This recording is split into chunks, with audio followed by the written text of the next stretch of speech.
very good evening to you. Welcome to this edition of KTN Sunday Night. I'm Edith Kimani. These are some of the stories that we prepared for you in this bulletin.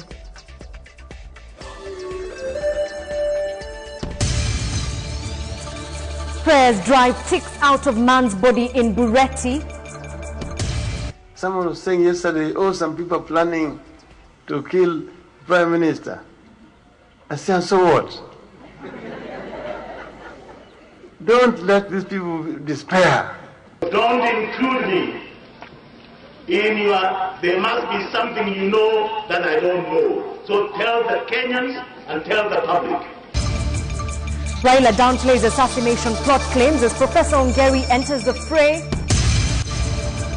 Christians flock churches as Pope Benedict prays for peace. And in case files tonight, gun runner denies Meru killings.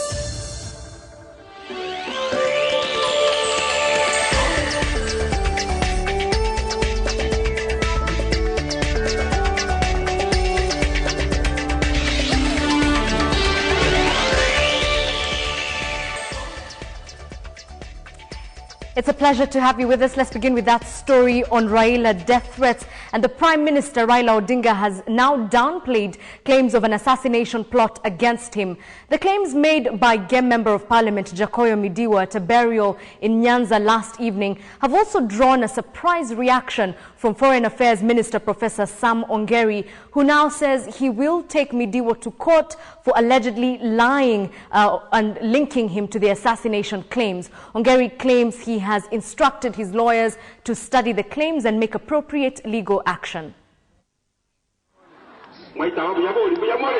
Foreign Affairs Minister Sam Ongeri says he is not involved in any way to have Prime Minister Raila Odinga assassinated. Ongeri says he believes Jakoyo Midiwa's assertions were in a way trying to link him with the alleged plot on the life of the Prime Minister.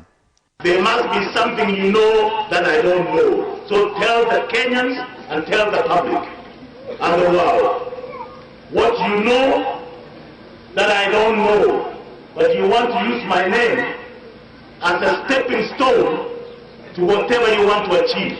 They are willing and ready to kill you. Midiwa yesterday claimed certain persons are planning to kill the Prime Minister.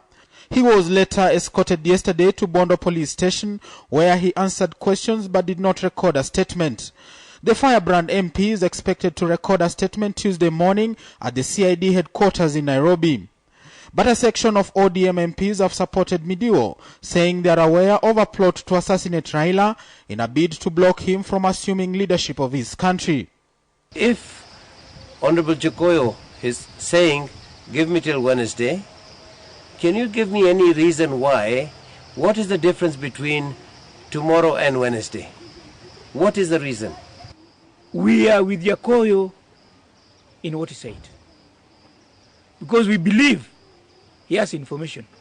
But the Prime Minister says he does not fear death, saying everybody will have to die at some point. He dismissed the allegations by Midiwa and asked Kenyans to remain calm. He wondered why men fear death, knowing that death and necessary evil will come when it will come. So he said that cowards die so many times before their death. The brave don't taste of death but once. He was speaking during the Easter Sunday service at St. Stephen's ACK Church in Kisumu. Aaron Ochieng, KTN Sunday Night. The backlash over the rebirth of Gema and Kamatusa associations grew deeper today, with Vice President Kalonzo Musyoka, Kamba members of parliament and a section of central Kenya politicians dismissing them as dangerous to Kenya's progress. But Energy Minister Kiraitu Murungi insists the groupings have been misunderstood, and now plans are underway for yet another Limuru conference to undo what the Gema and Kamatusa have been doing in the last few weeks. KTN's Aaron Ochieng with the details. The recent declaration by the Gema and Kamatusa groups to collect a total of 5 million signatures to petition the ICC to delay the Kenyan cases continues to attract a backlash from leaders, even as the proponents stand firmly by their decisions. Vice President Kalonzo Musyoka says Kenyans should shun tribal politics for the sake of unity in the country. Kalonzo was speaking in Mua, Machakos County, during the burial of Uncle Tukathiani Member of Parliament Wavinya Ndeti. Sisi kama wa Kenya lazima tukae pamoja na tupendane. Tuache maneno ya kamatuza na ngema. Hapa kwetu Kenya, that is where Tanzania has beat us. Tunafikiria sana juu ya ukabila, Mkamba, Mkikuyu, Mluya, Mjaluo.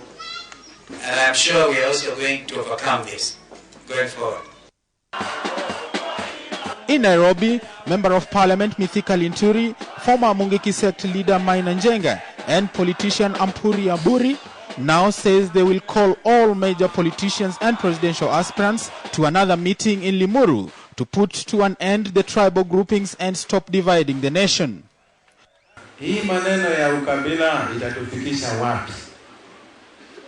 Wazee waliniambia hii maneno ya ukabila itakuja kulete maneno kubwa kuliko ile ilikuwa ya 2007, 2008. Ni vipi taifa letu linaweza kuwa na muungano wa taifa la Kenya na kuongea kama Mkenya, lakini sio kuongea ama kuwa na miungano ambayo inawatenganisha Wakenya kabisa. But Energy Minister Kiraitu Murungi came out strongly in defense of Gema and Kamatusa, saying they had been misunderstood. Kiraitu took issue with the recent remarks by LSK Chairman Eric Mutua, who has threatened to institute criminal proceedings against Kiraitu and Eldoret North MP William Ruto if the Attorney General fails to prosecute the two over their alleged incitement. What crime has Kiraitu Murungi committed by saying that the case should be postponed? What crime is there? Cases are postponed in the court every day, isn't it? Hakuna makosa hapo. He has accused Mutua of using his newly acquired status to gain popularity through the media by making sweeping statements that have no legal basis. Aaron Ocheng, KTN, Sunday night. Elsewhere, most of the striking workers at the Kenya Airports Authority have defied orders by the government to return to work or face dismissal. The Central Organization of Trade Unions backed the striking workers, terming the government's ultimatum as old tactics. Now, this came as the Kenya Airports Authority maintained that most of their workers have resumed duty and that operations are back on track at most airports. KTN's Asha Mwilu with the details. Conflicting information was coming from opposing sides all quarters on the third day of the Kenya Airports Authority staff strike. Striking KAA workers insisted they are staying away from work despite threats of sacking if they do not resume work this Easter Sunday. And in solidarity, the Central Organization of Trade Unions assured them that it would seek a permanent solution to their problems. The most and cardinal important thing is that we must enter into a return to work formula, and that is why KOTU has taken over this leadership.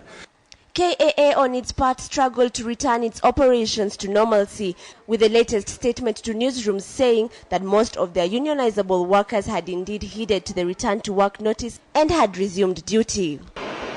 This despite reports indicating that a number of flights were yesterday cancelled and some directed to Tanzania for landing. The striking KAA workers had been issued notice by the government to return to work by today morning or face dismissal.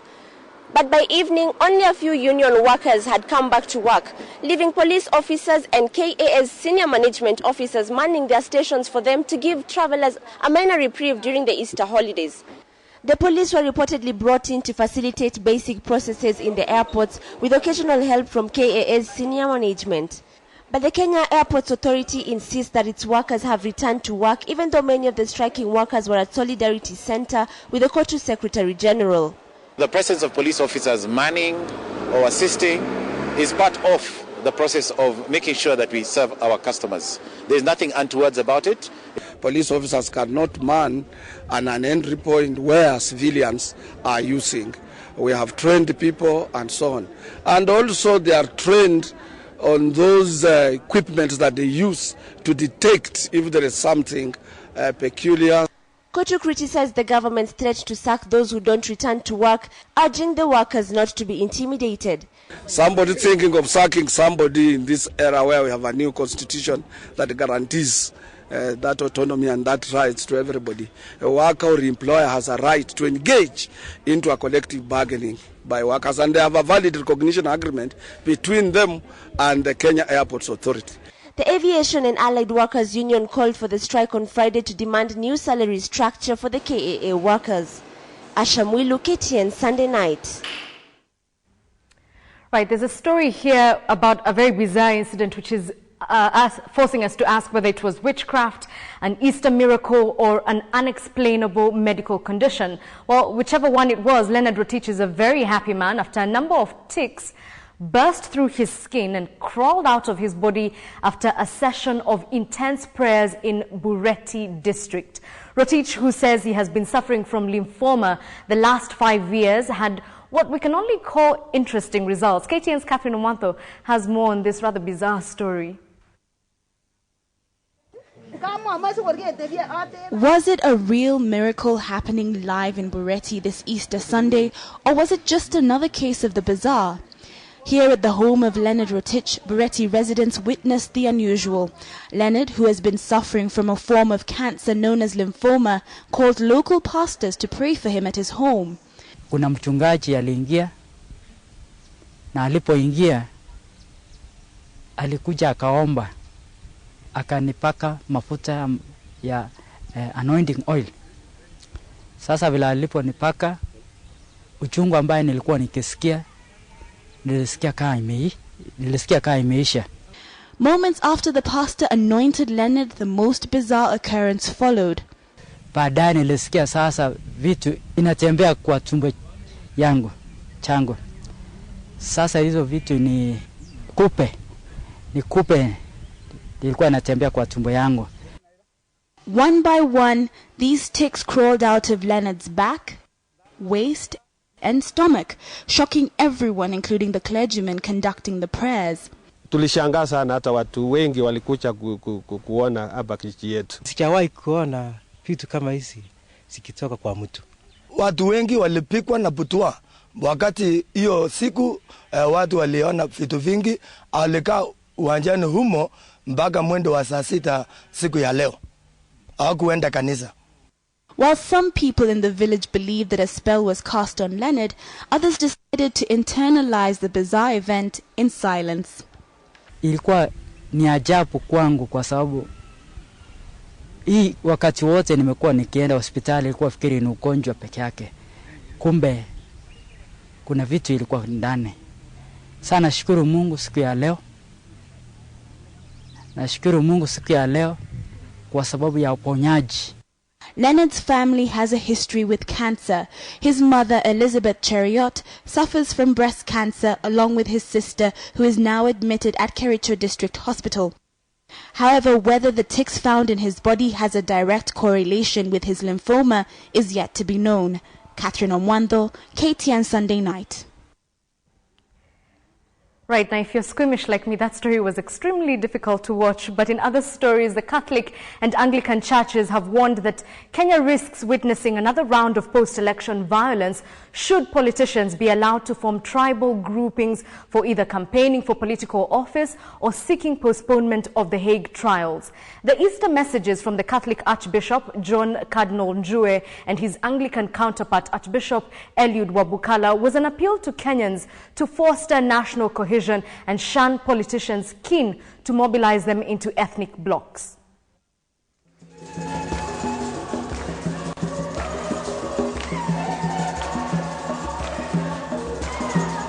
Kenyans joined the rest of the Christian world this Easter Sunday to celebrate the triumph of Jesus Christ over death. In Nairobi, the heads of the Catholic and Anglican churches asked their followers to avoid selfishness and forge national unity. We sought to know the church's position with regard to tribal groupings that have recently been reborn around the country. Time has come when people must be able to make their own decisions with a sense of responsibility. Kufunga watu mikono, si yuko ni kurudi ukomboni. Na huko tulitoka. I would urge and ask all of us that we do not encourage groupings at this time, whether be they tribal or any other gangs that come in because of elections. We are going back to where we were in 2007 if we are not very careful. It would be very unfortunate if, as the church leaders, we are seen to be part of such conclaves. The clergy in Nairobi have also cautioned against politicizing the Hague trials in the name of prayers. The church remains non-partisan. I think the message to everybody in the church is that it should remain non-partisan during this election time. And being non-partisan means making the church free and allowing it to serve the gospel, the good news, and not any political interests. And as church people, we should not be partisan. We should be able to come out clear and let people know that as much as the accused have been accused, we embrace them as the church. But in terms of prayer, we should be very careful. What are we praying about? So that what happens? There is definitely need for the church not just to look at the 2 or the 4, but also to look at the bigger group of people who are victims of this. If people want to pray, they are most welcome, but not to carry out those services that are there. But these other maneno, where? They urged leaders not to fuel ethnic animosity, adding that the church will continue preaching to the faithful the need for national cohesion and unity. The Easter Sunday is traditionally the most well-attended service by Christians around the world. Pati Kamimo, KTN, Sunday night. Still on Easter messages, Pope Benedict XVI is urging the Syrian government to heed to international pressure and put an end to the bloodshed. The Pope chose to speak of Syria during his Easter message at the Vatican in Rome, where he also expressed hope that the joy of Easter would comfort Christians persecuted because of their faith. Over 100,000 Catholic faithfuls made their pilgrimage to the Vatican to celebrate Easter in a 2-hour church mass.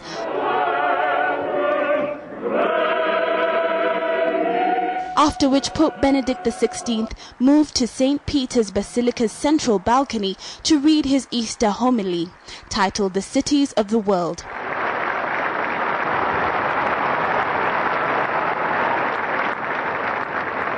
The pontiff is greatly concerned by the violence that has been experienced in Syria, Nigeria, and the coup that recently took place in Mali.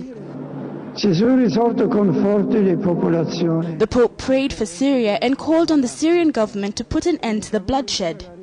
His comments follow the Syrian government's apparent disregard for a ceasefire deal that was aimed at ending violence in the country.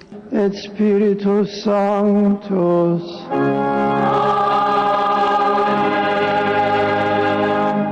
The Pope also called for humanitarian assistance to the hundreds of Syrians who have fled their country in search of peace. He prayed that Mali would see peace and stability after the recent coup. Catherine Omwando, KTN Sunday night. Tonight on our weekly crime series, a story of a gun runner who says he never took part in the killing of 2 innocent people in Meru district more than 10 years ago. The killing shocked the small town and left a widow in the intensive care unit for 2 months. Here is KTN's investigative reporter, Dennis Onsarigo. Stay in hospital for more than 2 months and she wasn't home when the husband was buried. The man who killed the husband says he was only a gun runner. He's not the man who pulled the trigger. The state versus Joseph Logech and others. This is Case Files. At the corner of a busy carpentry section at Kingongo Maximum Security Prison is a man now in his late 40s. Arrested in 1999, Joseph Vetabu Logech is a man who desires to be home in Turkana district, but the crimes he committed cannot allow him to walk beyond the well-secured prison walls, home to more than 800 offenders. As a young man, Joseph was a truck driver, but the earnings as a driver could not sustain him and his young family. Joseph says he decided to engage in a risky business, but whose returns, he says, were handsome. Nilikuwa broker. Nikipata mtu anauza bunduki, niambia sinitafutie soko na mtafutia. Sasa hivyo mpaka nikafika na nyuki. Sasa kufika na nyuki, si ndio nikapata ile watu nawajua. Nikamwambia sasa hata niko na shida, nataka mkae na hivi vitu, nikimbie nyumbani kidogo, nikimaliza nimeacha mtoto huko ni mgonjwa, ni mtoto wangu akipona nitakuja. Sasa naye wale kulingana akili yao na vile wameona bunduki, wakaona sasa basi hapa sasa ndio sisi tunakulia, si walichukua ile silaha wakaenda wakafika kazi. Sasa mimi niko wapi? Mimi niko nyumbani hata sijui. But the trade did not last long. 2 assault rifles that Logech claims he only sold to criminals and never used them in committing robberies were later turned on innocent locals. On the night of the 14th of August 1999, the quiet peace of Meru town was shattered. 2 people were shot dead at close range. The first killing took place outside the nightclub. The other, moments later, in the same club. Revelers of Makutano Bar in Meru town were drinking away when 3 men walked into the bar and ordered them to lie down. At the time, the son of the owner of the bar, Elizabeth Wangoi, was in the adjacent room, ready to sleep. The gang demanded for cash, and a few minutes later, shots were fired. A witness to the night murder will later tell the court, "I was in the bar near the window watching TV when I heard a voice ordering us to lie down. Looking behind me, I saw a man holding a rifle. I slowly retreated to a room and locked ourselves in. Later we realized Elizabeth had been shot. Moments later, a local resident pulled over outside the Makutano bar in the company of his wife. A tall man armed with an assault rifle approached them, and as the husband stepped out of the car, the tall man opened fire. He instantly killed Johnson Githinji. The wife was shot and seriously wounded. Joseph says he was not the tall man. He was not at the scene of the murder, but the story of what transpired that night was told to him by the trial prosecutor. Pale mali watu waliwawa ni kwa baa. Hao watu walipoingia kwa baa, ule mtu si akapoint ile mama akiwa kwa counter. Ule mama sasa hakutii. Hapo ndio kifo yake ilikujia. Kulingana sana vile tumeongea muda yote. Ule mama aliruka kwa counter, akakuja akakuta yule mtu wa bunduki na amesimama hapa katikati ya baa. Sasa ile kurukia kushika ile bunduki na ule alikuwa tayari amekoko. Ile kuruka kushika si yeye akaachilia risasi kwa sababu hawezi kubali amshike. Sasa kifo ile mama ilitokana namna hiyo. Unaona? Hakuwa ameenda kuue. Lakini kulingana vile kifo yake labda Mungu alikuwa ameandika ni hapa atakufia. Ni hivyo. Huyu mwingine sasa, huyu mwanaume alikuja na Suzuki na bibi yake. Hapa kwa parking iko mtu mmoja mbaki huko na bunduki. Hao watu ni wawili wanyalipiga huko. Sasa huyu alipopaki gari pale, ule mtu akatokezea akamwambia haya, hivyo usitoke kwa gari. Sasa ule driver hakusikia. Alitoka akachukua mawe akatupia ile mtu, na ule mtu alikuwa na bunduki. Sasa alimpiga risasi. Sasa kifo hiyo watu ilitokana na nani? Ilitokea hivyo. Johnson Githinji's wife was to stay in hospital for a period of 2 months, nursing near fatal gunshot wounds. She was not home to witness the burial of the husband. She knew about the death of her husband when she returned home from Kenyatta National Hospital. The wife would later narrate her ordeal in the hands of the toll robber, the man who shot dead her husband. The man at the time she believed was Joseph Logech. The wife would later say in part, "I was at home when my husband came and asked me to accompany him to buy meat. We bought meat, and at Katheri we saw a red vehicle parked outside the bar. My husband stopped the vehicle and immediately saw a tall man emerge with a rifle. He asked us not to move. He then opened fire. When I came about, I was in a hospital bed." Hapana, mimi sikuzika. Mimi ile kitu za wacha tambani na mambo ya kuwekelewa. Unajua tuko free na tunasema ukweli. Kwa sababu hata saa hii nikisema sijawekelewa na nilitenda wala si kutenda.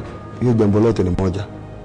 Joseph Logech, Elias Lowa Nyaundi, as well as Raphael Lokike, Dominic Rotrim, Josephat Kellion, Gabriel Kitai and Jimmy Ibei were later arrested and arraigned before a Nanyuki court to face charges of robbery with violence. The five will later stand trial for the murder of 2 innocent people in Meru town. The first suspect to be arrested was the man some of the guns Logech was trading in had been sold to. The man then later led police detectives to a farm in Laikipia where the gun used in the murder were recovered from. The prosecution says 3 members of the gang walked into Makutano bar that night armed with an assault rifle. 2 others kept an eye on who were intruders to the bar. The moment the gang in the bar had gunshots from the parking lot, they in turn opened fire on the owner. Wakati tuna kesi, unajua ile mtu aliserenda ule wa kwanza ule akakuja tukaunganishwa naye. Unaona sasa tukawa watu 5 kwa kesi. Wakati tulifika kesi ikifika rolling sasa siku ya mwisho ya defense ya kesi, ule mtu akaruka bande ile akaapa akasema yeye hakuwa kwa kitendo. Despite such denials, senior resident magistrate SM Githinji ruled that the prosecution was able to place at least 4 of the 5 suspects at the scene of the twin robberies. The magistrate says having found that the first to the 4th accused confessed in their statement to the various officers to having committed the various offenses they are now facing, and also having found the identification of the accused was reliable as the 2 bars were well lit and the robbers were not in a hurry to leave. 4 out of the 5 was sent to the gallows. For now, the hope of returning home anytime soon for Logech remains just that, hope. The crimes he committed cannot allow him to return home. He is in jail for killing a neighbor. Reason? The neighbor was having an affair with his wife, but the wife maintains they were just friends. Dennis Sarigo, Focus Arts.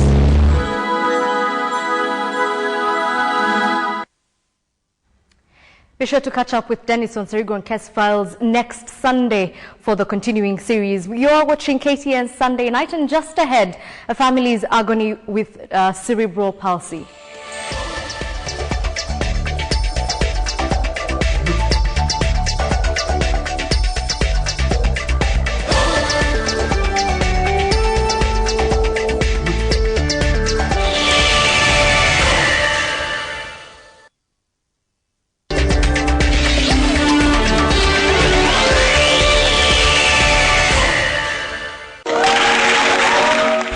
Breweries Limited, leaders in quality, the home of quality,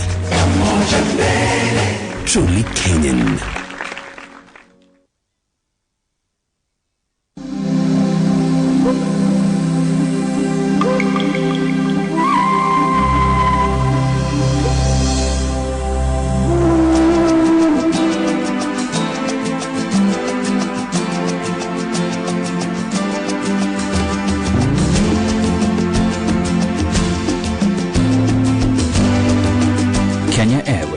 The pride of Africa.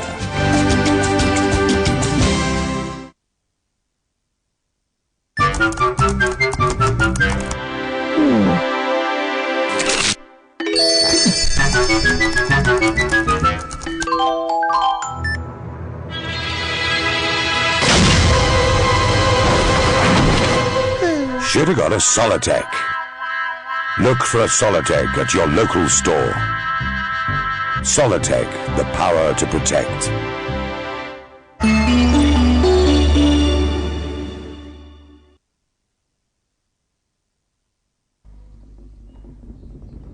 Here at Viceroy, we never stop passionately crafting our barrels and maturing our brandy the traditional way.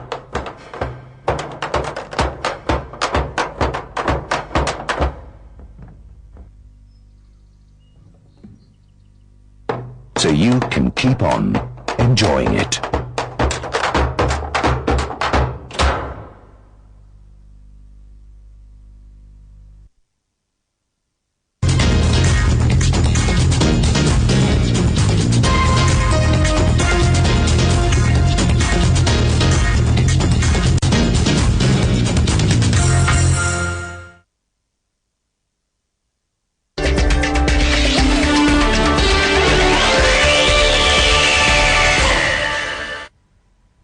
Welcome back to KTN Sunday Night. The port of Mombasa is tonight hosting the largest container vessel to ever dock at the Kenyan coast. The vessel, MSC Roberto, stands at a length of 244 meters, 44 meters longer than what the port channels could accommodate before the dredging project that started in June last year. Once completed, the port of Mombasa will be able to accommodate larger vessels and effectively load bigger cargo, hence reducing congestion at the port. Our reporter Esther Kahumbi accompanied Kenya's chief captain, who sailed the ship from the high seas to berth and 16 and 17, where it will be offloaded. It was an ambitious project, then estimated to take about a year to complete. The dredging of the channel and turning basin at the Mombasa port to a depth of 15 meters to accommodate bigger vessels. The Dutch company carrying out the dredging now giving the end of April, 3 weeks from now, as a completion date for the project, 4 months before the scheduled date. And the benefits of this project are already being felt. Sunday afternoon, out at 13 miles from the port, Chief Pilot William Ruto was out to fetch the largest container vessel to ever dock at the port of Mombasa, MSC Roberto, standing at a length of 244 meters and carrying 1,900 containers. Good, I feel good, and bringing a big ship like this to this port, it means that we are able to handle even bigger ships even like this. Previously, the channel could only accommodate vessels with a length of 200 meters and 2,000 20-foot equivalent unit capacity. But the port can now handle bigger ships with over 4,500 TEUs. Importers and exporters now expected to be able to load bigger cargo to reduce on the congestion and time spent at the port. So the more efficient we become in working on such bigger ships, or being able to accommodate such long vessels to the port, it means the economy will start enjoying lower costs of running it. Last week, another vessel of almost similar size, MSC Jade, with a length of 241 meters docked here, and with the dredging, so have the container ships to shore cranes increased from 3 years ago to 7 now. The most important thing is to be able to bring a ship like this safely alongside, and once we have achieved that, then we can, other ships even which are bigger than this, can be able to come to this port.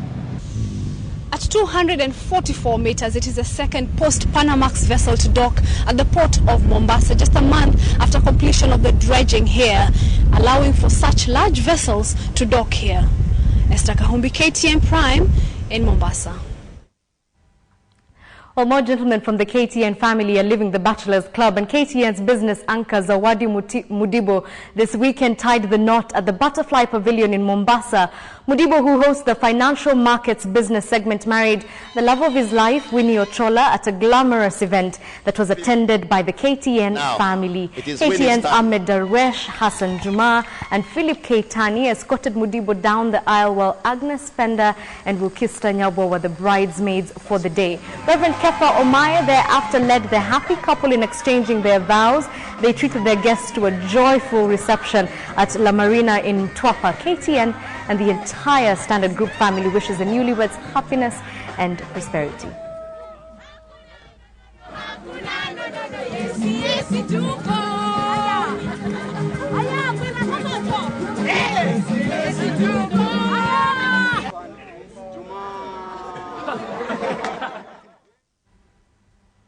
Well, many congratulations to the newlyweds. Elsewhere, residents of Eldoret town were treated to a special surprise by the Amani Kwanzaa Peace Initiative.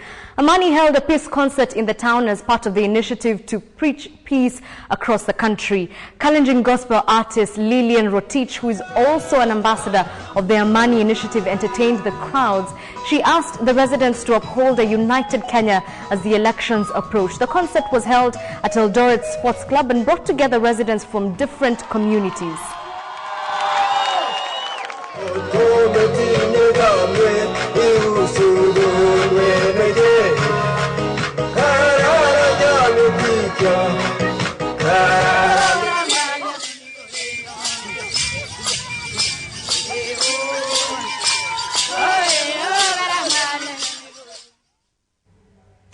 Let's now shift gears to our feature of the day, and the untold suffering brought on families when a family member comes down with an incurable ailment is our topic on feature of the day. KTN's Malaki Villa spent a day with Catherine Njoki, whose 16-year-old daughter has had the debilitating disorder known as cerebral palsy since she was 5 years old.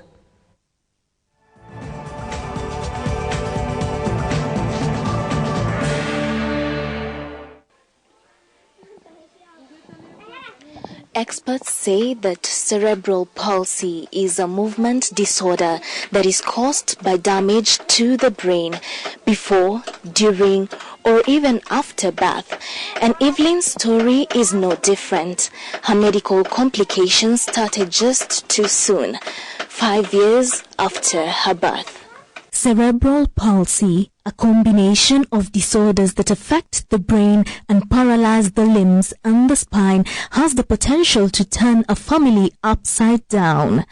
The challenges can be too much to bear, and the cost of nursing a family member with the disorder can drive the rest of the family to bankruptcy. These are the realities that confronted Evelyn's mother, Catherine Njoki. Tukiwa tumekaa kama miaka mitano, mzee wangu tulikuwa tumelala tu, na kukiwa kama saa 6 hivi mzee nikasikia mtoto sasa ako na miaka 5, nikasikia mtoto akiwa kwa kitanda ameanza kujishuka. That's when her marital problem started. What she thought would be marital bliss when she tied the knot 20 years ago has become a living nightmare.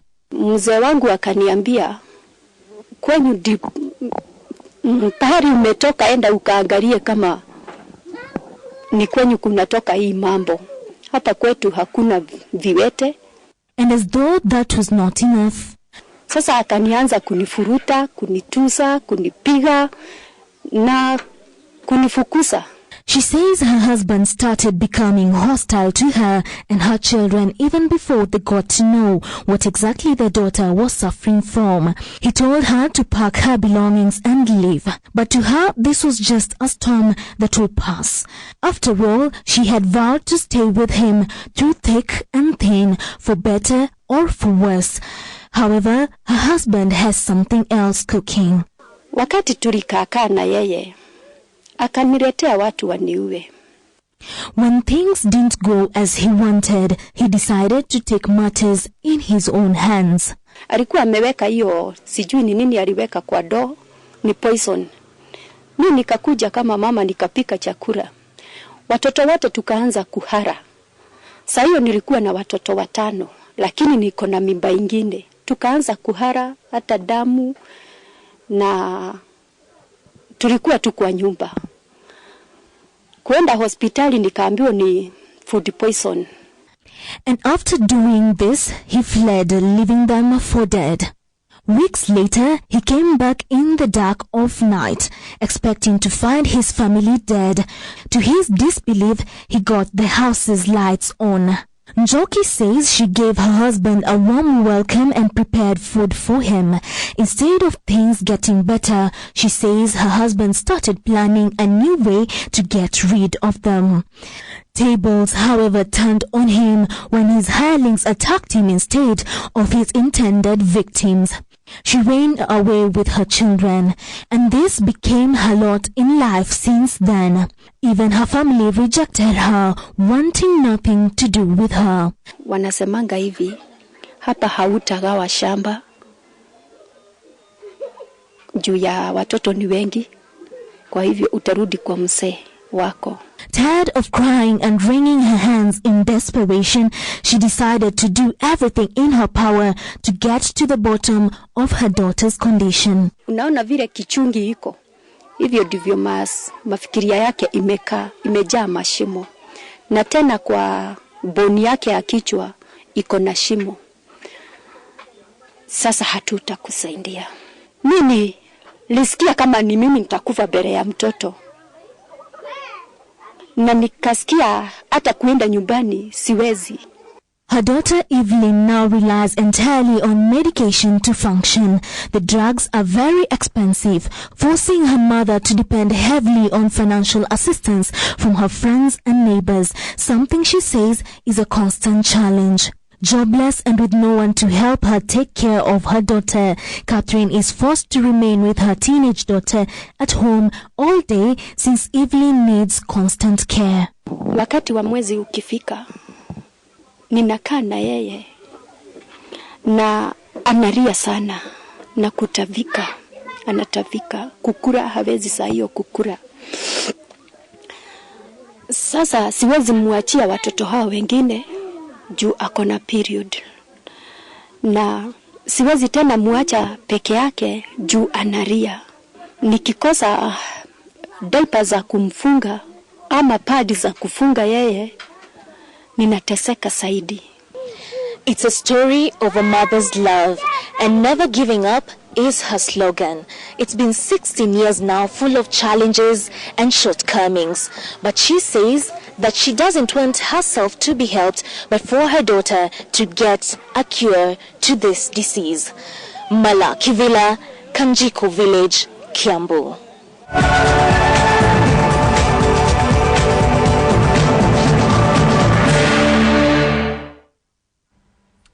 Thank you, Mala, for our feature of the day. And coming up next, it's the sporting action. We must not fear death. Death will come. Someone was saying yesterday, oh, some people are planning to kill Prime Minister. I said, so what? Don't let these people despair. Don't come up with a story that will create fear and despondency among the people, because death only comes once. Julius Caesar said,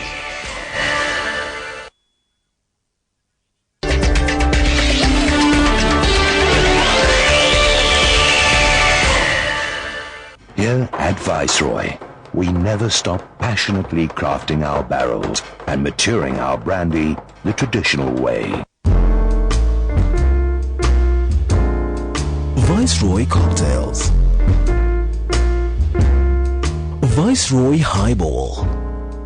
The ingredients are double Viceroy brandy, half a glass of club soda, and garnish with lemon twist. Mix both the ingredients in a glass over crushed ice and stir. Garnish with a lemon twist. So you can keep on enjoying it.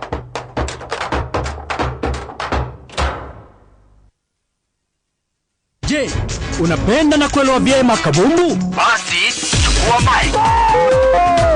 Bonga boli katika ulimwengu wako wa mabingwa Super Sport.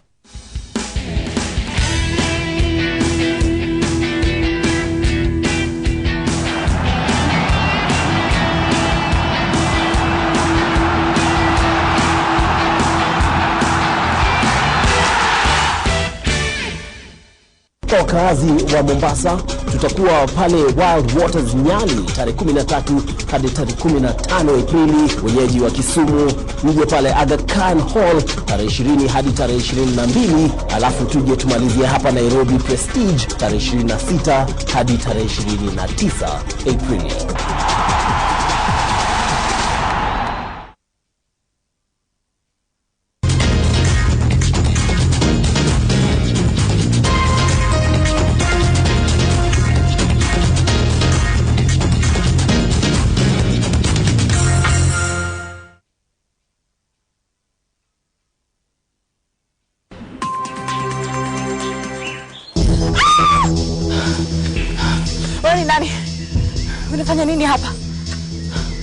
If I get the reputation of cutting red tape for lawyers, everybody will be knocking at my door. I have worked so hard for my reputation. That's why people trust me. I shoot straight, Alfred. Good luck with your case. Majabale was a good boy until he met you.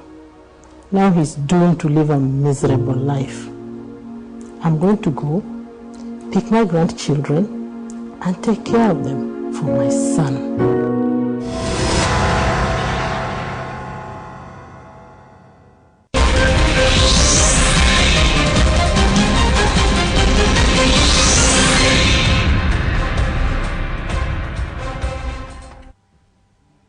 Welcome to the sport, where AFC Leopards were ruthless and merciless in their 6-2 victory against struggling Rangers in a match interrupted by rain at the Mumias Sugar Complex this afternoon.